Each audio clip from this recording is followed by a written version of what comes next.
जंगल में वैसे तो प्रत्येक मांसाहारी जानवर एक दूसरे के कट्टर दुश्मन होते हैं, पर इनकी दुश्मनी इस हद तक होती है कि एक दूसरे के छोटे बच्चों को भी नहीं छोड़ते। लेकिन यह कहना भी गलत नहीं होगा कि इतनी कट्टर दुश्मनी और किसी और जानवर के बीच नहीं होगी जितनी शेर और हाइना के बीच होती है। आमतौर पर एक अकेला नरशेर किसी हाइना के झुंड पर हमला नहीं करता, लेकिन बोत्सवाना के इतिहास में एक ऐसा भी लोयन मौजूद था जो हाइनास को देखते ही उन्हें मौत के घाट उतार दिया करता था।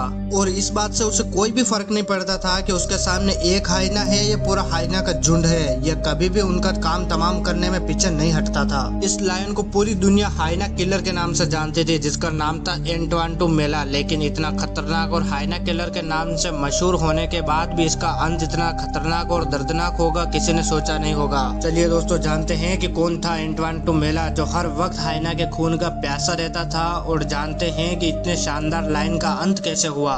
दोस्तों, हमेशा आपके लिए बेहतरीन जानकारी लेकर आते हैं, इसलिए प्लीज हमारे चैनल को सब्सक्राइब कर वीडियो को लाइक कर दीजिए, साथ ही बेल आइकन को प्रेस करना मत भूलिएगा। साउथी नेशनल पार्क में एक समय ऐसा भी था जब वहां एक शानदार शेर राज करता था और उसका नाम था एंटवांटू मेला। एंटवांटू मेला उन दो लायन कलेक्शन का मेंबर था जिन्होंने नॉर्थर्न बोत्सवाना के साउथी नेशनल पार्क में आकर सबको यह दिखा दिया था कि इनके सामने टिक पाना किसी भी दूसरे शेरों के लिए आग से खेलने के बराबर ही होगा। इस वीडियो में जिस लायन का नाम मैं ले रहा हूँ, जो कि काफी डिफिकल्ट है, एंटवांटू मेला, इसका मतलब होता है ही वो ग्रीड्स विद फायर। यह नाम इस लायन को इसलिए दिया गया था क्योंकि अगर ये एक बार अपने दुश्मन को मारने का मन बना लेता था तब उसके दुश्मन की मौत तय हो जाती थी। इसके अलावा भी इसे एक और नाम से जानते थे, वो नाम था हाइनास किलर, क्योंकि जब कभी भी वो लायन हाइना को देखता था तो उसके दिमाग में केवल एक ही बात चलती थी, और वह बात थी हाइना का खात्मा करना। उसके इलाके के पास रहने वाले हाइनास उससे बहुत डरते थे और उस लाइन से डरना भी बहुत ज्यादा जायज था,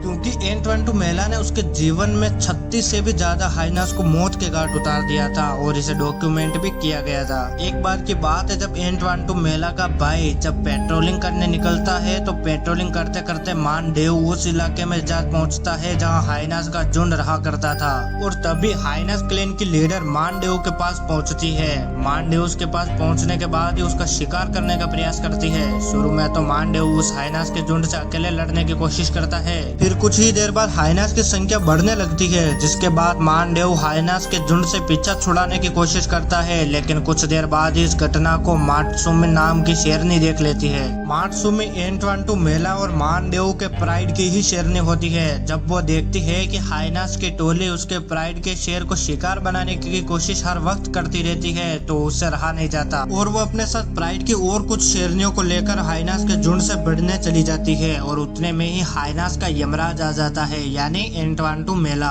उसके आते ही हाइनास के क्लैन में हड़कंप मच जाती है। एंटवांटू मेला बिना किसी देरी के सीधा हाइना क्लैन के लीडर का ही काम तमाम करने को चला जाता है, और यही इरादा मात्सुमी का भी रहता है। मात्सुमी न केवल हाइनास के क्लैन के लीडर को मारने के लिए आगे रहती है, बल्कि उसके पैरों पर वार करके उसे नीचे भी गिरा देती है। इसके पहले कि हाइना क्लैन के लीडर संभल पाती, यमराज उसके प्राण लेने के लिए उस पर झपट पड़ता है, और वह एक ही वार में उस हाइना क्लैन की लीडर की गर्दन को 360 डिग्री घुमा देता है, जिसके बाद ही तुरंत उसकी जान चली जाती है। इन सभी बातों की वजह से एंटवांटू मेला को केवल अफ्रीका में ही नहीं बल्कि पूरी दुनिया में एक अलग पहचान मिली हुई थी। और फिर एक इटर्नल एनिमीज डॉक्यूमेंट्री की वजह से यह लायन लोगों के बीच में और भी ज्यादा मशहूर हो गया।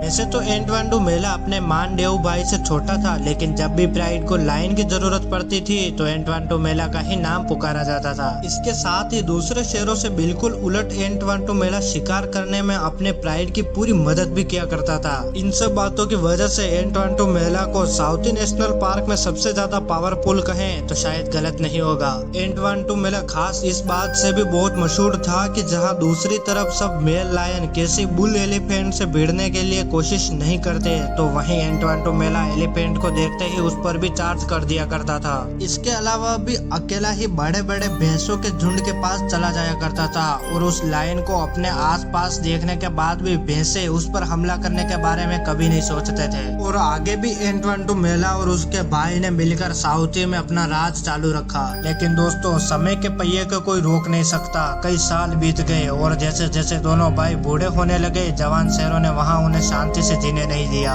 दोनों भाइयों ने शांति भरी जिंदगी जीने के लिए उस इलाके को छोड़ दिया और नए इलाके की खोज में निकल गए।